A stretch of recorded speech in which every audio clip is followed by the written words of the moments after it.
Meus irmãos, mil perdões pelo atraso. Ontem eu falei para vocês da inauguração da sede de Jacarezinho, ela foi metralhada hoje. Levamos mais de 40 tiros, uma loucura tendo que ficar lá hoje. E também saí agora lá, um tiroteio, fuzil para todo lado. E tendo que administrar todas as consequências, porque o assunto vazou, parou nos meios de comunicação, está em todo o noticiário, ainda mais em razão de uma nota que tinha saído na sexta-feira, muito bonita, do Anselmo Góes, falando da inauguração da sede e tal, num lugar assim nobre da coluna dele, e pronto. E ele dizendo, né, na matéria, que como que ele esperava que o lugar que é chamado de garganta do diabo se transformasse num lugar de paz, né? Porque é garganta do diabo, o lugar da sede, porque ali era um local de desova no passado, onde o tráfico colocava os corpos, né, das vítimas. E aí, então, uma coisa havia mudado, né, durante um tempo, com a presença ali da polícia e tal, e agora voltou o tiroteio. Então, foi difícil. No sábado, nós já tínhamos vivido uma experiência muito aflitiva, com os voluntários tendo que correr para banheiro, se esconder e tal, das balas. Agora, hoje foi realmente caótico. Estão com as vidraças todas destruídas, e pela infinita bondade de Deus, não havia ninguém lá dentro, né? Agora, fica um clima muito grande de instabilidade. O responsável pelo projeto conversou hoje comigo por telefone, chorando muito e dizendo do amor dele pelo projeto, mas ele, ao mesmo tempo, declarando: eu não quero virar herói. Eu tenho 2 filhos pequenos para criar, eu não quero morrer. Sabe? E, ao mesmo tempo, é alguma coisa que pega os pais, pega a comunidade, porque como é que você vai deixar um filho num lugar daquele, não é, que virou um campo de guerra? Então, foi isso. Peço 1000 perdões a vocês pelo atraso, sabe? Mas não tive tempo, tive que vir pelo caminho de motocicleta, atendendo todos os meios de comunicação que vocês possam imaginar, agora aqui no estacionamento da igreja. Inclusive, eu estou precisando de uma pessoa que possa atender para mim e dizer que eu estou dando aula, que eu não estou podendo atender e que para retornar mais tarde. Vande, pode fazer? Então, que devem estar ligando aí direto.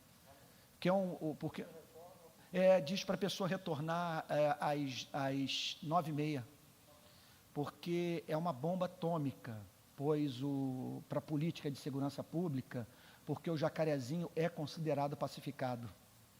E a sede do Rio de Paz é metralhada, numa operação policial que mostra que a polícia não está mais no controle do espaço territorial, né? E é isso, né? Eu creio que é bem provável que se torne um caso emblemático do fracasso do projeto das UPPs. Então, peço muita oração a vocês, porque estão me fazendo perguntas o tempo inteiro que não posso responder. Porque quando você vai trabalhar nesses ambientes, a liberdade de expressão vai para o espaço. Você não tem condição de falar tudo o que vê, que sente, que sabe, né? Mas continuar amando, continuar lutando, continuar acreditando e sabendo, né, estando ciente do fato de que a obra de Deus, ela em geral é isso mesmo, ela avança nessas circunstâncias. É por isso que a Bíblia diz: eis que vos envio como ovelhas para o meio de lobos. É isso. Gente, vamos lá para Efésios, capítulo 5.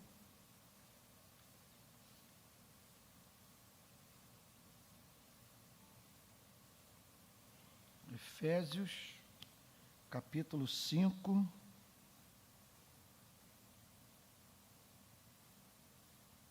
Verso 15.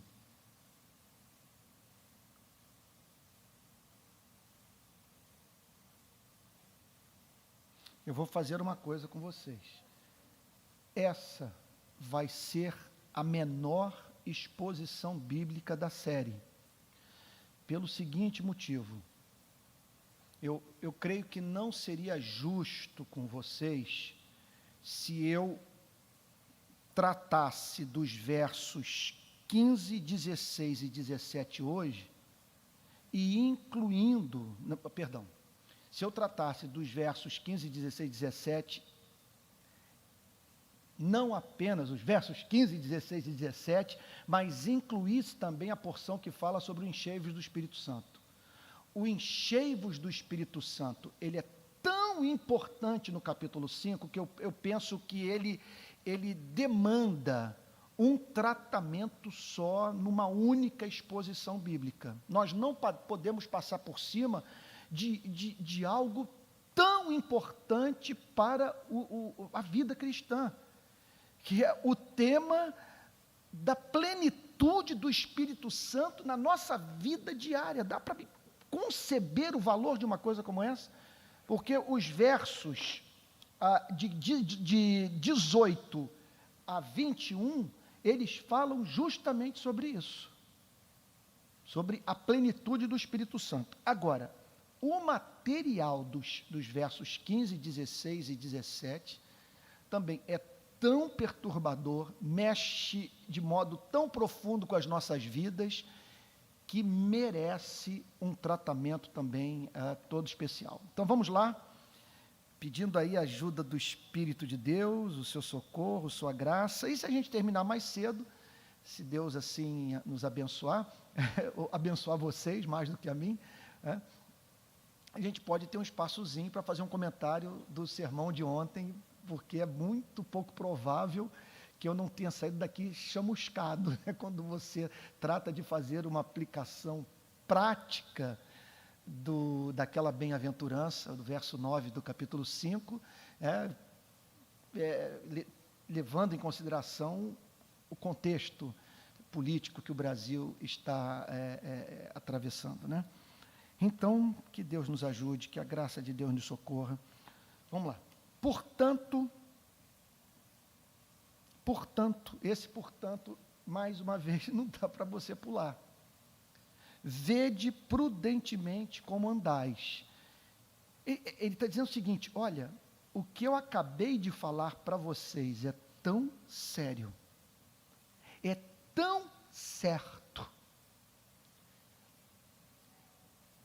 e tão relacionado ao que de mais importante existe na vida, que é necessário que vocês andem de modo prudente, não como nécios, e sim como sábios. É uma passagem daquelas que mostram que não há espaço para frivolidade na vida cristã, que o cristianismo não é só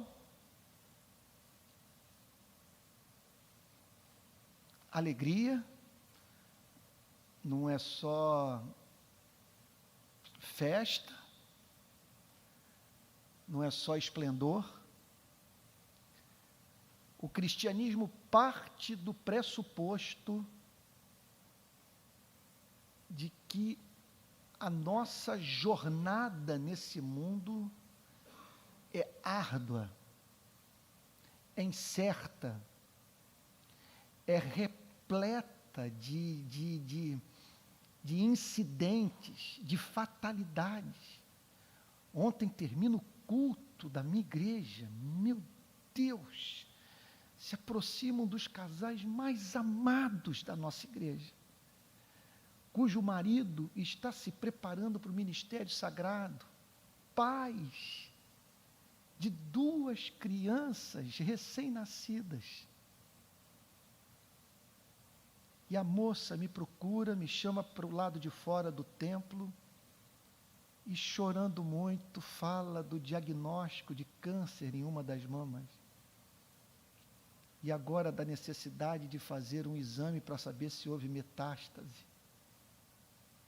E ela dizendo: pastor,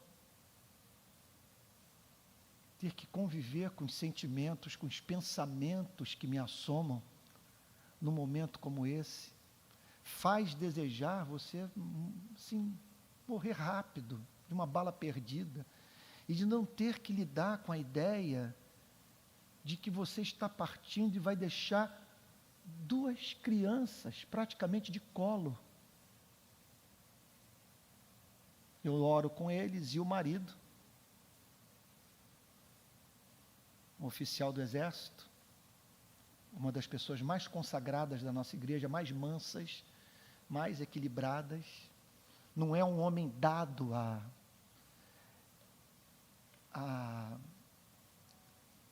expressões públicas de afeto, desata a chorar na minha frente. Então, quando nós olhamos para a vida com todas as ameaças que nos cercam, que podem representar golpes na nossa felicidade, quando nós pensamos nas hostes de Satanás, nas ciladas que são postas no nosso caminho, e não apenas isso, quando nós levamos em consideração os versos anteriores ao verso 15, quando o apóstolo Paulo diz: ninguém vos engane com palavras vãs, versículo 6, porque por essas coisas vem a ira de Deus sobre os filhos da desobediência. Portanto, não sejais participantes com eles, pois outrora erais trevas, porém agora sois luz no Senhor. Andai como filhos da luz, porque o fruto da luz consiste em toda bondade, justiça e verdade, provando sempre o que é agradável ao Senhor, e não sejais cúmplices nas obras infrutíferas das trevas, antes reprovai-as, porque o que eles fazem em oculto só referir é vergonha, mas todas as coisas, quando reprovadas pela luz, se tornam manifestas, porque tudo que se manifesta é luz, pelo que diz: desperta, ó tu que dormes, levanta-te dentre os mortos, Cristo te iluminará. Portanto, vede prudentemente como andais. Ele está dizendo o seguinte, que tem que haver um espaço para circunspecção, tem que ver, quer dizer, que nós temos que andar de uma forma mais sóbria, que nós não podemos abrir a guarda. Quando ele fala sobre vede prudentemente como andais, parece muito óbvio que ele está dizendo o seguinte: nós estamos travando uma batalha pela nossa salvação.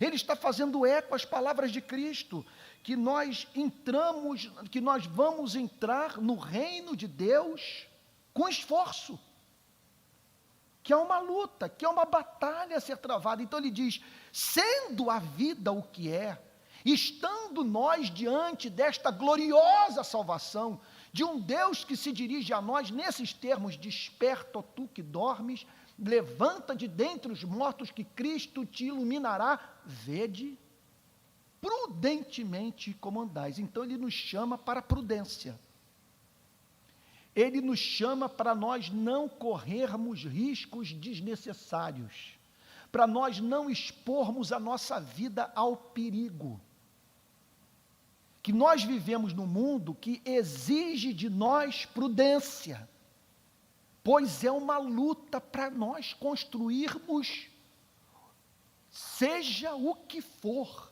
e é uma coisa impressionante, basta um gesto para nós destruirmos o que levou anos para ser edificado. Por isso o apóstolo Paulo diz: vede prudentemente como andais. O que ele está dizendo, portanto, é que nós devemos antever problemas, nos preparar para ciladas, como diz Lutero, no seu mais famoso hino, Castelo Forte, quando numa das estrofes ele destaca as lutas infernais que nós travamos com Satanás, iguais não há na terra, é uma coisa impressionante. E por isso, mais adiante, ele vai falar sobre a armadura do crente, o escudo da fé, a espada do Espírito, que é a palavra, vede prudentemente como andais. Foi Thomas de Kempis que disse que ninguém, se não me falha a memória, foi ele, que ninguém se apresenta em público sem perigo, exceto se não estiver separado o tempo, no secreto, na solitude, para estar na presença de Jesus. Porque nós temos a vida cristã e o preparo para a vida cristã.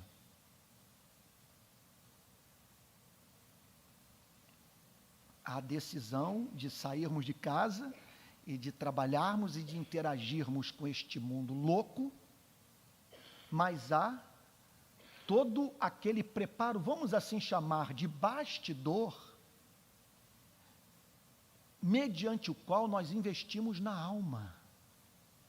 Nós cuidamos do nosso coração a fim de que, por sabermos que há uma propensão em nós ao pecado, nós não venhamos a entristecer o Espírito Santo. Não venhamos a permitir que, no decorrer do tempo, o nosso coração perca sensibilidade para o mundo do Espírito, o mundo da revelação do amor de Deus na sua palavra. Vede prudentemente como andais. Eu me lembro de Robert Murray McCheyne, famoso pregador escocês, dizendo isso: o meu coração é como pólvora seca. Basta uma fagulha para incendiá-lo. Por isso que eu preciso mantê-lo umedecido com a graça de Deus. Que aquilo que essa expressão do amor de Deus, que nós recebemos mediante a participação na ceia do Senhor, os cultos dominicais da igreja, onde nós ouvimos a profecia, a pregação da palavra, e a Bíblia diz, a fé vem pelo ouvir e ouvir a palavra de Deus, a leitura regular das Sagradas Escrituras, a comunhão com Deus através da oração, o jejum. Lá na nossa igreja, nós estamos começando a ver, usando a linguagem pentecostal, um vento novo, porque tomamos uma decisão que há muito o Espírito Santo estava requerendo de nós, e nós não tomávamos. Separamos agora um tempo regular para toda a igreja reunida buscar a presença de Deus em jejum. Então, sábado agora, toda a igreja, os pastores, os presbíteros, os diáconos, as lideranças de sociedade interna, todos estaremos de jejum pedindo avivamento.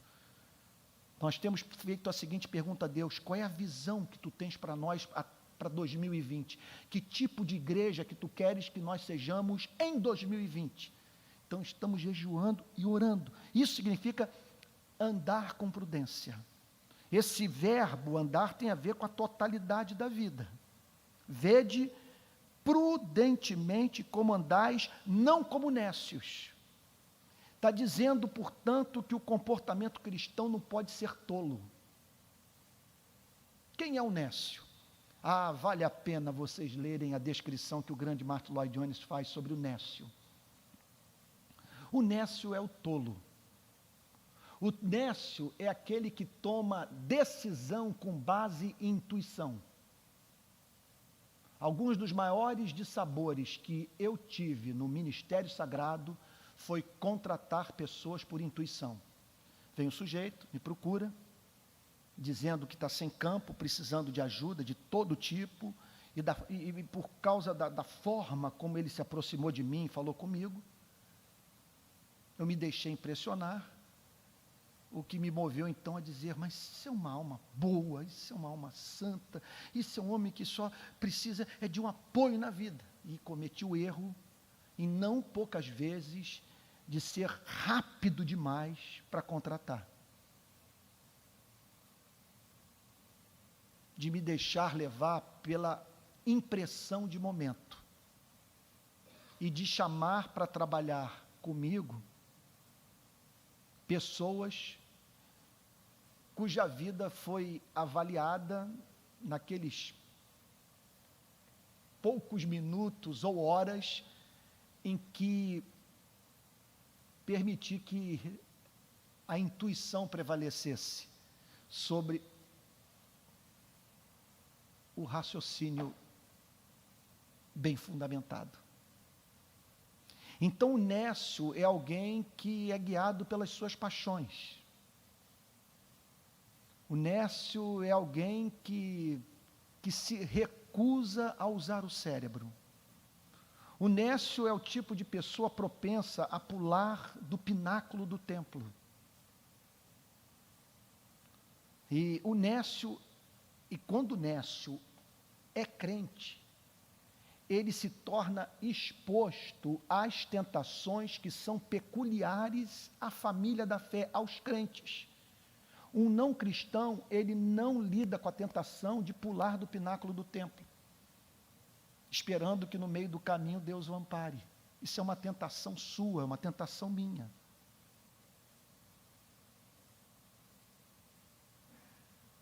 Muitas mulheres que não são cristãs,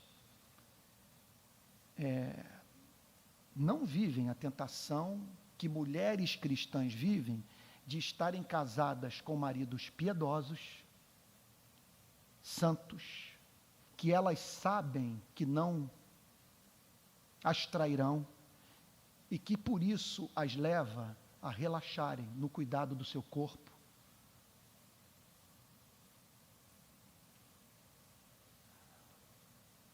No intercurso sexual, na aparência, porque descansam naquela estabilidade criada pelo casamento. E, obviamente, o mesmo pode acontecer com o homem, que por saber que está casado com uma mulher piedosa, abusa do amor da esposa. Então, o nécio, vede prudentemente como andais, não como nécios. O nécio é aquele que toma a decisão primeiro e depois ora para que Deus abençoe o que ele decidiu sem ter consultado a Deus através da oração.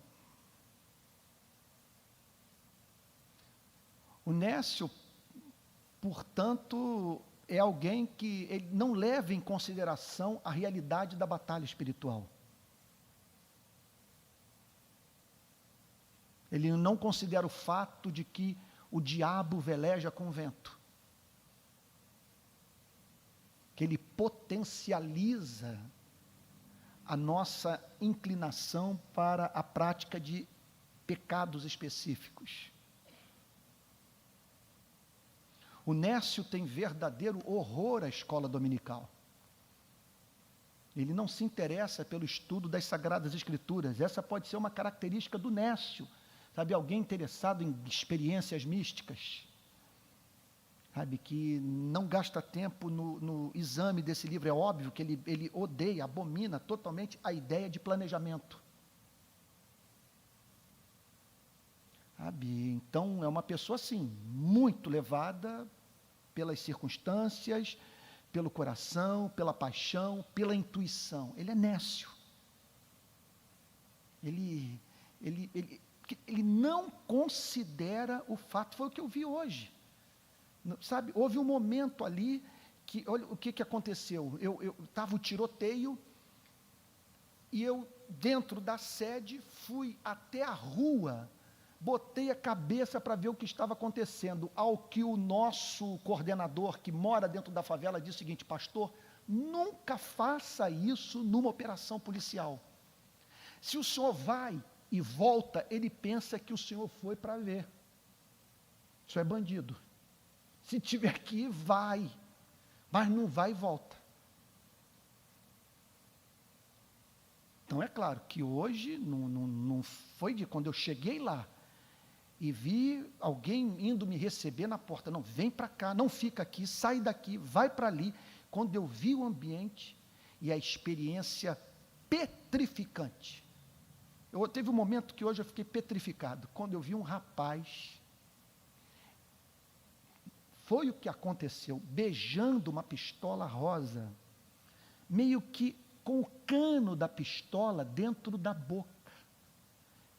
E eu passei por ele e tive a impressão que ele me chamou. E eu voltei, o que que houve? Ele falou, não, não é nada não. E eu fui passando, e fui andando, sem saber o que poderia acontecer.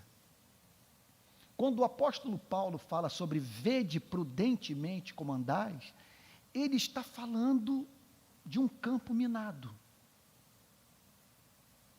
Vede prudentemente como andais, não como necios. Ele está dizendo o seguinte, não seja tolo.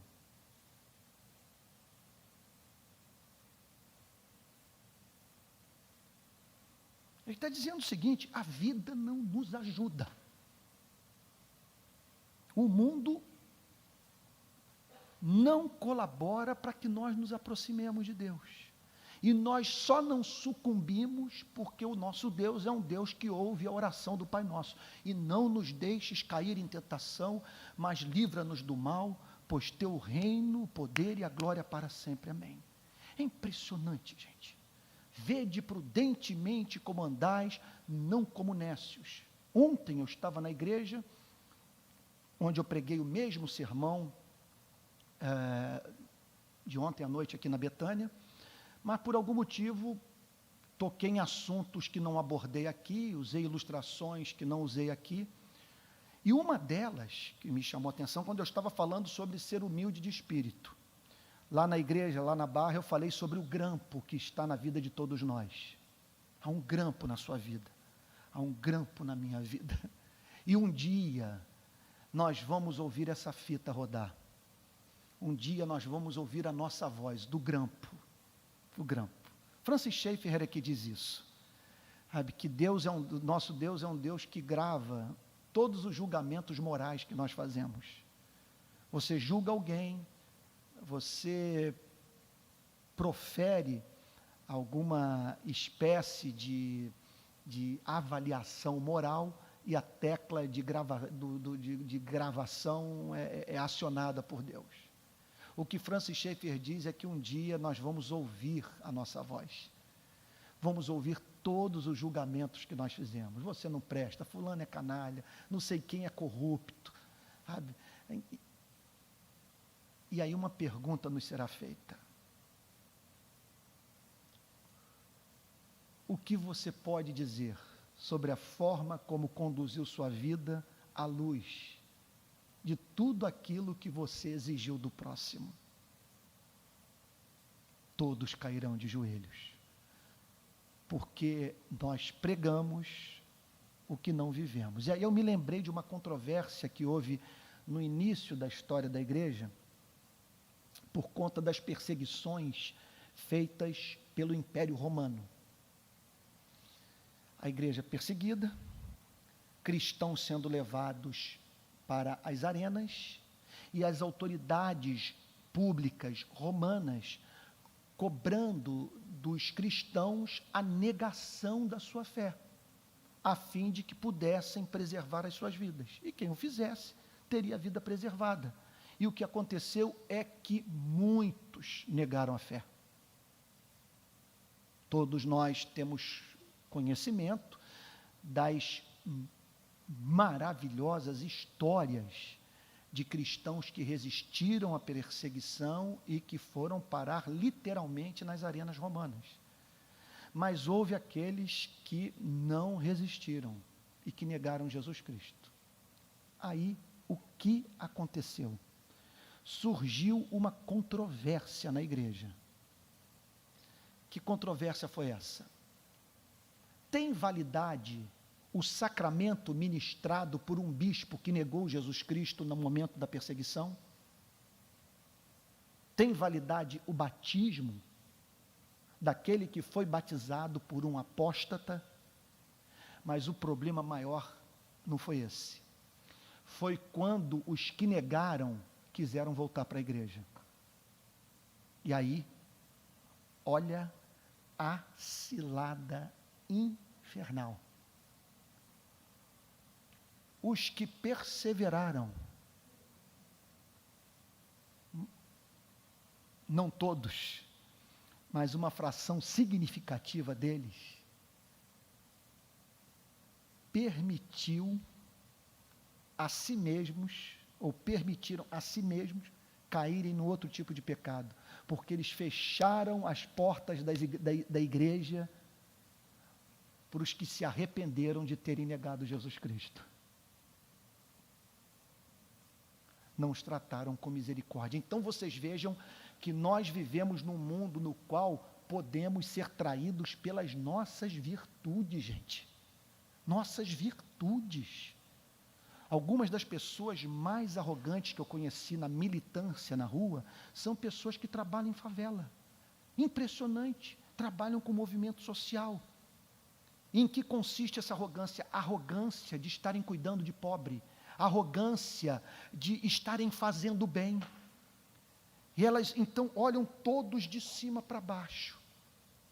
Tratam a todos com desprezo. Menosprezam aos demais, pelo simples fato de dominarem o vocabulário, o sociologuês, o dialeto da favela, de conhecerem toda a dinâmica da vida numa área que está sob domínio armado de facção criminosa. E aí então você se depara com alguém intragável.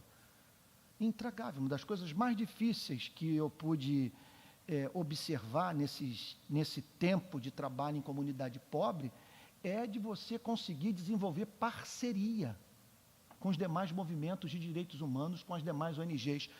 Todos se acham detentores do monopólio da verdade. E os amigos de esquerda deveriam dar a mão à palmatória. Alguns deles são os mais soberbos que eu encontrei na militância. Eles acham que quem não reza a cartilha de Karl Marx não tem amor pelo pobre. Eles acham que quem crê na economia de mercado,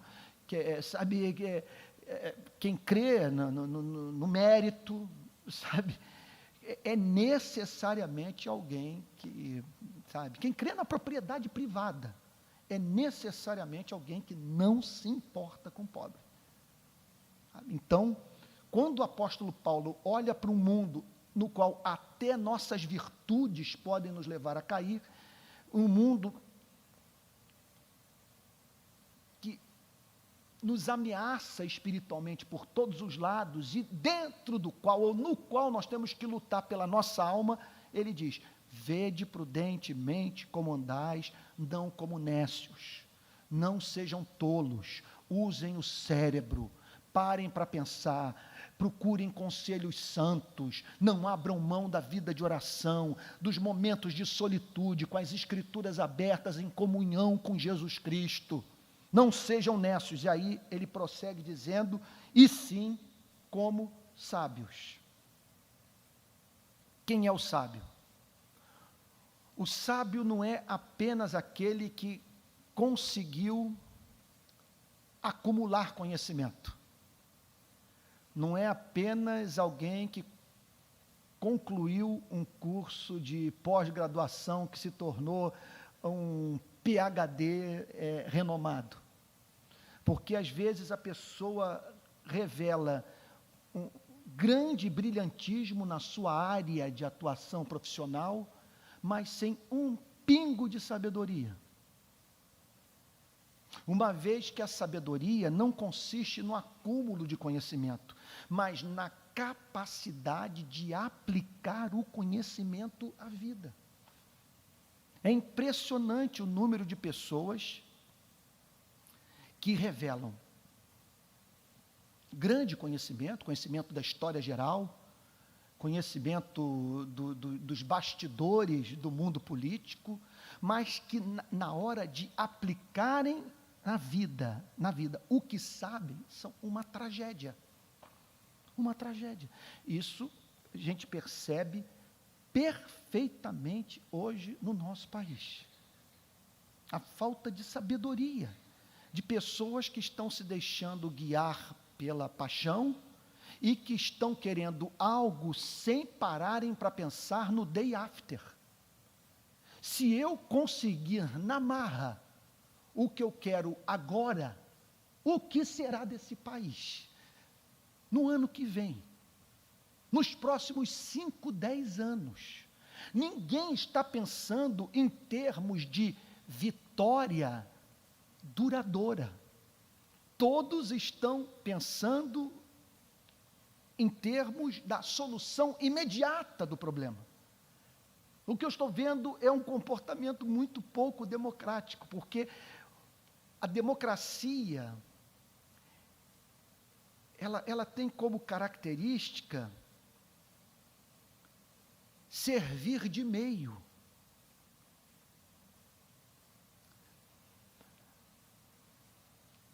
Ela não é apenas o fim, ela é o meio. E qual é a vantagem de você ter a democracia não apenas como fim, mas como meio? A vantagem consiste no fato de que, embora as conquistas democráticas sejam mais lentas, elas são mais duradouras. Então, sabedoria. Sabedoria significa você pegar os artigos de fé, ter a sua mente equipada pelas Sagradas Escrituras e aplicar o que sabe ser verdadeiro à vida, de modo que você estabeleça os melhores fins e trace os melhores meios para alcançar aquilo que julga representar a vontade de Deus para a sua vida. E aí, meu Deus do céu, o versículo 16. Vocês não queiram ler o sermão de Jonathan Edwards,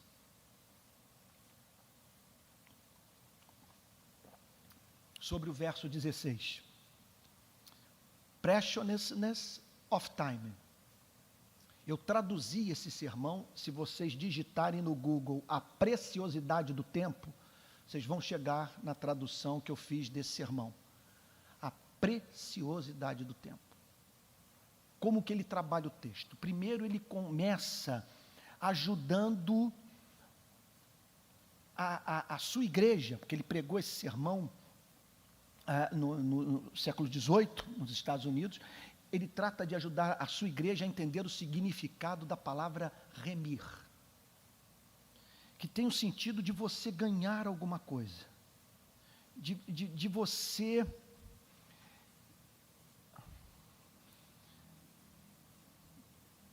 você não dissipar algo, remir o tempo, de você preservar e tirar o melhor proveito daquilo que tem, remindo o tempo. Aí depois dele fazer essa análise do significado da palavra remir, meus irmãos, ele passa a falar sobre o sentido de remir o tempo.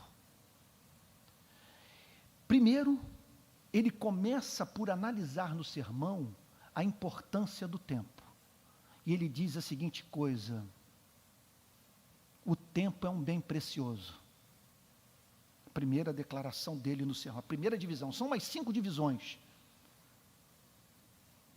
O tempo é um bem precioso. E aí ele começa a desenvolver o pensamento. Eu amo esse tipo de sermão.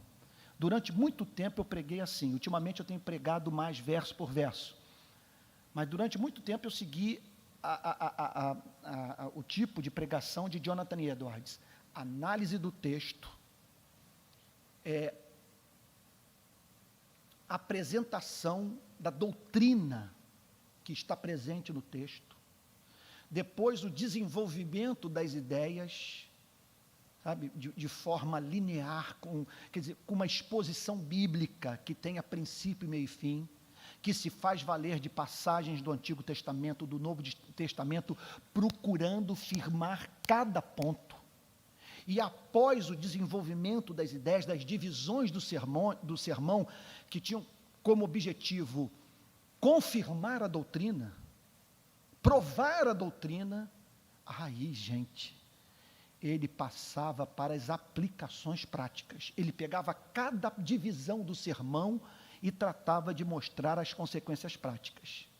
Então, ele introduz o sermão, conforme ele disse, fazendo uma análise do verbo remir. Depois ele passa a falar sobre o sentido de remir o tempo. E começa por declarar que o tempo é um bem precioso. Por que o tempo é um bem precioso? Porque a nossa felicidade nessa vida e na vinda vindoura depende do uso do tempo.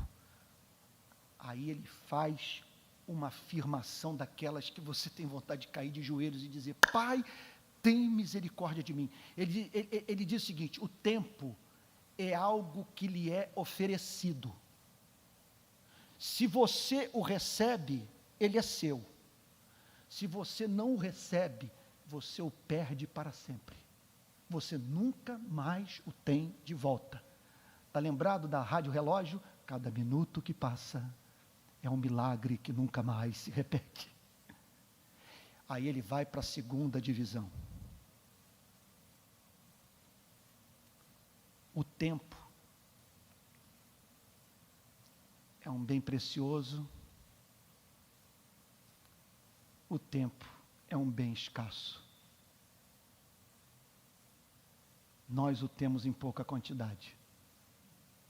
Aí ele começa a falar olha que o título do sermão é A Preciosidade do Tempo. Aí ele começa a desenvolver o pensamento do porquê o tempo é precioso.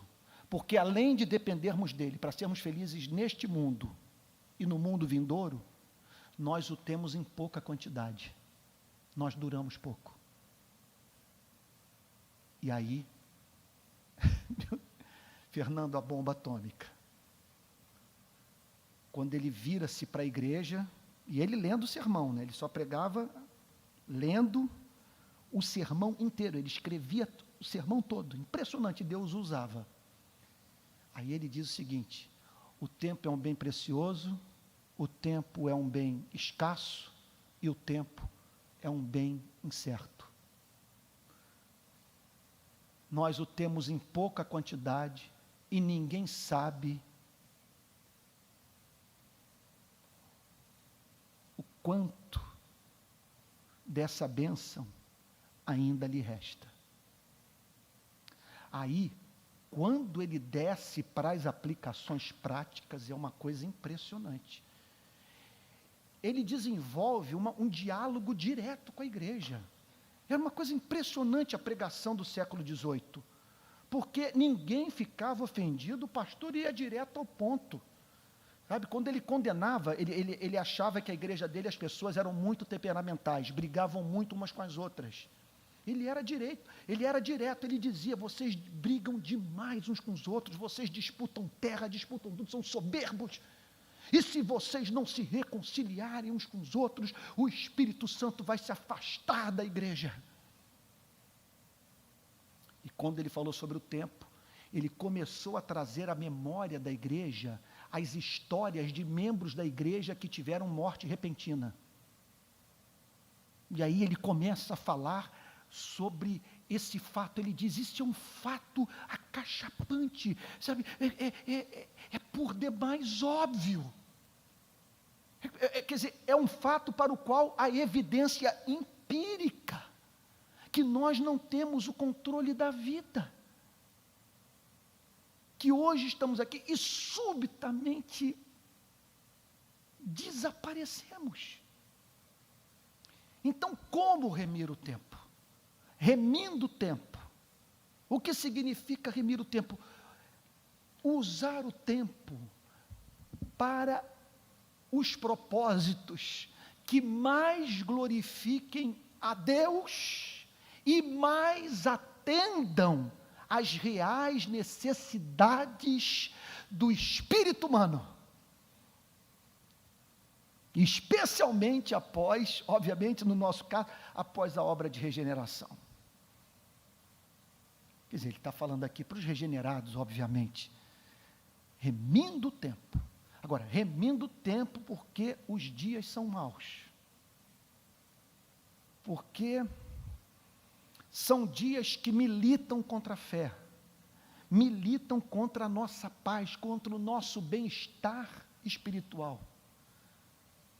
São dias enervantes, onde as coisas, elas trabalham duro para subtrair de nós essa bênção que Deus oferece a você e a mim, a fim de que tiremos dela bom proveito, para nos aproximarmos de Deus, para fazermos o bem, para expandirmos o seu reino, sabe? E vivermos de uma tal maneira que quando o dia da nossa partida chegar, se ali nós pudermos, sabe, olhar para trás, se houver a possibilidade de podermos dizer, combati o bom combate, completei a carreira, guardei a fé, nós olharmos para a nossa vida pregressa, vermos rastro de salvação, remindo o tempo, gente. Então é óbvio que nesses dias de comunicação farta e fácil, nesses dias de tantas ofertas de prazer, como que nós precisamos ter domínio próprio, a fim de não permitir que o tempo curto que nos resta seja gasto com aquilo que não satisfaz a alma. Remindo o tempo, porque os dias são maus. Então vocês vejam aqui o realismo bíblico. Vocês vejam, é interessante isso, né? Hoje eu estava falando com Deus, enquanto voltava de moto da favela, eu dizendo, Deus, como eu preciso da Tua graça para me manter equilíbrio, é muita informação. Senhor, não é à toa que os meus cabelos estão ficando brancos, totalmente brancos, porque, Senhor, tiroteio na favela, o meu país em convulsão, a irmã da igreja com câncer de mama, os irmãos se engalfinhando na internet por causa de política. Meu Deus, que mundo é esse? Que mundo é esse? Então, quando nós nos deparamos com uma passagem como essa, gente, nós vemos aqui um modelo de espiritualidade que, embora não prescinda da alegria, da espontaneidade, sabe, embora haja espaço para, a palavra que está me vindo agora, eu acho que não se aplica, sabe, como é que eu poderia dizer? Que você não tem que viver o tempo inteiro, sabe, tenso. O chamado não é esse, para você ser solene, para você passar para todos a impressão que está sempre envolvido com uma grande batalha, com uma grande tarefa, está sobrecarregado de responsabilidades, sabe, e o fardo espiritual que você leva, ninguém conhece. Não é isso, mas veja, há espaço para alegria, há espaço para espontaneidade, há espaço para celebração, há espaço para o prazer, mas quando nós chegamos numa passagem como essa, nós vemos que o crente não pode ser tolo, não pode, sabe, não há espaço no cristianismo para frivolidade, não há espaço, por exemplo, para você descansar na fé. O que eu estou querendo dizer com isso? Aquele tipo de descanso que o leva a se comportar de modo irresponsável. O que o apóstolo Paulo está dizendo é que os tempos, em suma, o que ele está falando aqui é o seguinte: a vida não é fácil. Nós temos que atravessar um deserto coalhado de serpentes abrasadoras. Por isso, como nós estamos numa luta pela preservação da nossa alma, vede prudentemente como andais, não como nécios, e sim como sábios, remindo o tempo, porque os dias são maus. Que Deus os abençoe, amados irmãos.